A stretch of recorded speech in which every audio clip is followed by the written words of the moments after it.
DHL di Rumah Sakit Kertosono ini masuknya ini bukan ada tahap seleksi atau rekrutmen, jadi biar ular-ular yang ada di RSUD Kertosono itu keluar semua. Maka satu setuju dengan Mas Angga bahwa ini ular-ular harus dihilangkan, karena orang luar nggak bisa masukkan DHL ke rumah sakit tanpa ada orang dalam yang membawa. Di dalam HP saya ini ada yang namanya kwitansi perekrutan, itu ada yang 40 juta, ada yang 50 juta, ada yang 60 juta, ada yang 30 juta. Kemarin juga ada pemeriksaan atau investigasi dari kejaksaan, baik itu di dalam birokrasi sendiri dan juga ada yang dari dalam gedung dewan ini sendiri ada.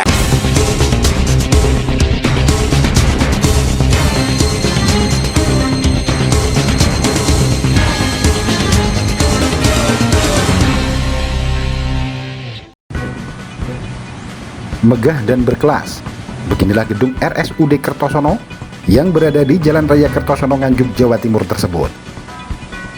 Siapa menduga di gedung kokoh yang merupakan Badan Layanan Umum Daerah atau BLUD milik pemerintah Kabupaten Nganjuk tersebut oleh DPRD Nganjuk disebut menjadi sarang komplotan ulat. Komplotan itu oleh wakil rakyat disebut melakukan serangkaian rekrutmen tenaga harian lepas atau THL. Dengan menarget sejumlah dana, rekayasa rekrutmen itu dibongkar oleh Wakil Ketua DPRD Nganjuk Raditya Haria Yuangga ketika melakukan rapat kerja bersama Komisi 4 dan RSUD Kertosono. Legislator muda yang juga menjabat sebagai Ketua DPC Hanura itu mengunggah video rapat kerja terkait karut-marut rekrutmen THL RSUD Kertosono ke akun Facebooknya, di mana dalam rekaman video itu terlihat PLT Direktur RSUD Kertosono Dr. Nurkalis didampingi para pejabat RSUD Kertosono dimintai keterangan terkait rekrutmen THL beraroma kolusi itu.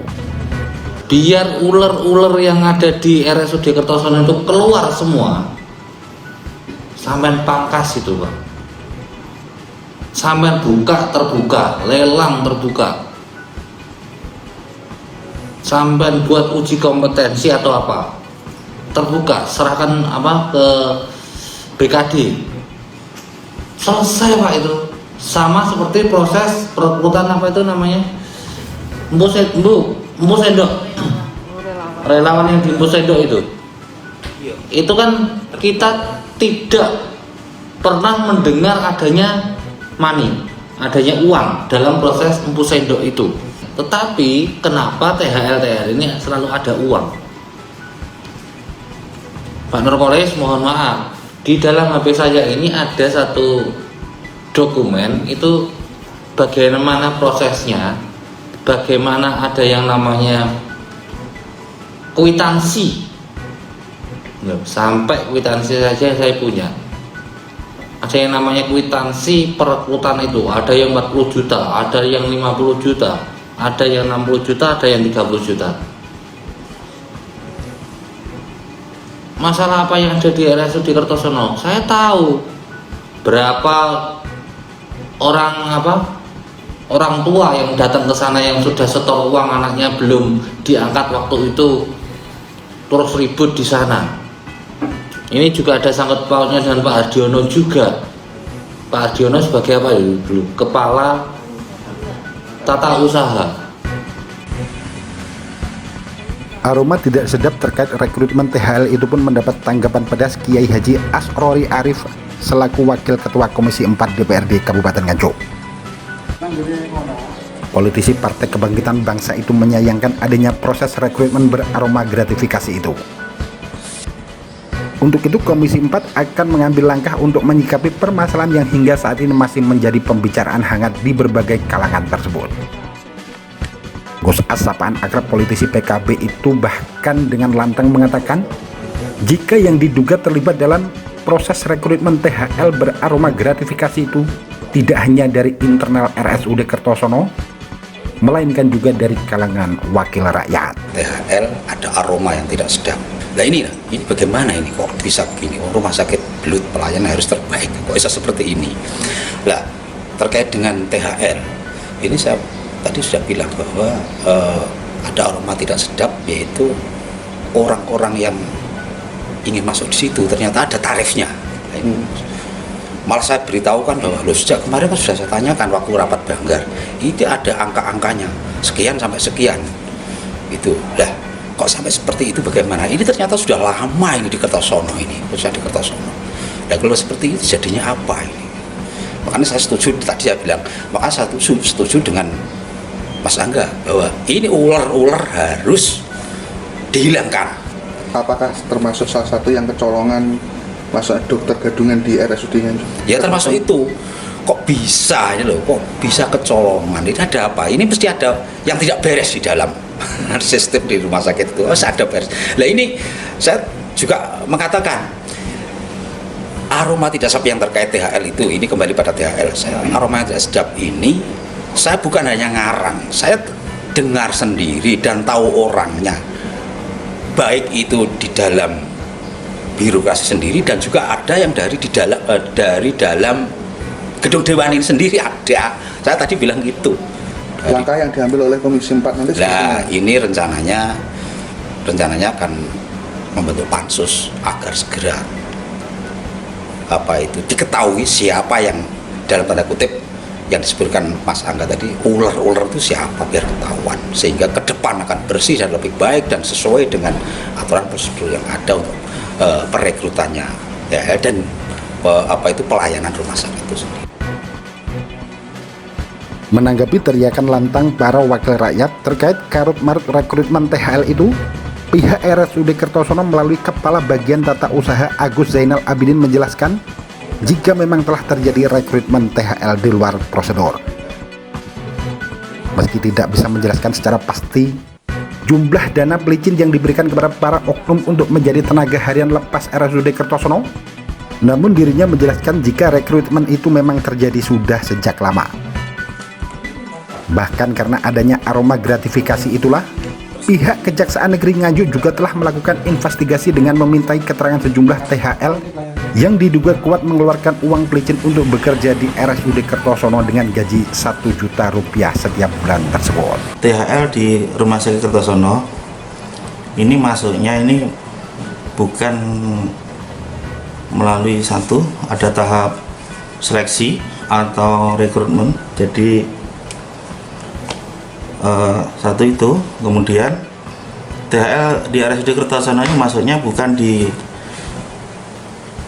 zamannya Direktur Pak Lak, tapi juga di direktur yang dulu juga sudah ada yang masuk.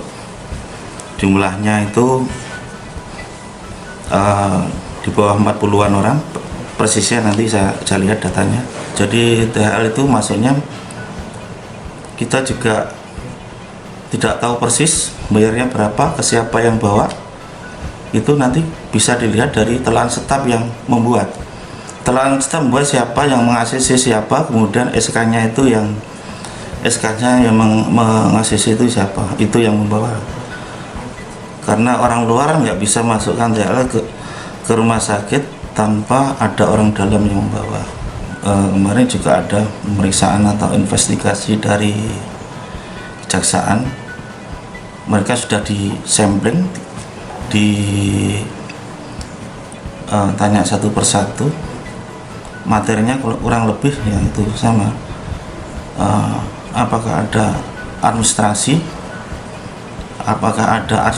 pembayaran atau mereka membayar waktu rekrutmennya itu. Sudah berapa Pak yang dimintai keterangan oleh pihak Kejaksaan dari tenaga THL-nya sendiri? Dari tenaga THL kemarin sekitar 6-8 orang lah. Pak, gajinya berapa tuh Pak THL itu? Jadi sesuai dengan kemampuan keuangan kita. Ini mungkin 1 juta lah. Pak, kebanyakan tenaga apa Pak? Medis atau non medis Pak THL itu? THL ini dari yang 106 ini bervariasi Mas. Kalau tenaga paramedis ada paramedis, kalau tenaga medis dokter itu enggak ada. Dokter itu jalurnya sudah khusus. Kalau SMA, perawat, bidan, dan beberapa S1 apa itu. Berarti sekarang THL-nya RSUD itu totalnya 106 atau 100 berapa Pak? Kemarin dari 106 itu kalau tidak salah ada yang mundur 2, Mas. Berarti tinggal 104.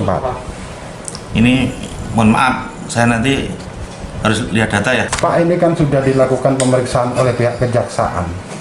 Nggih. Ini kan berarti masuk ke ranah gratifikasi. Nggih. Tanggapan dari RSUD sendiri Pak? Jadi gini, Mas, tidak semudah kita menghentikan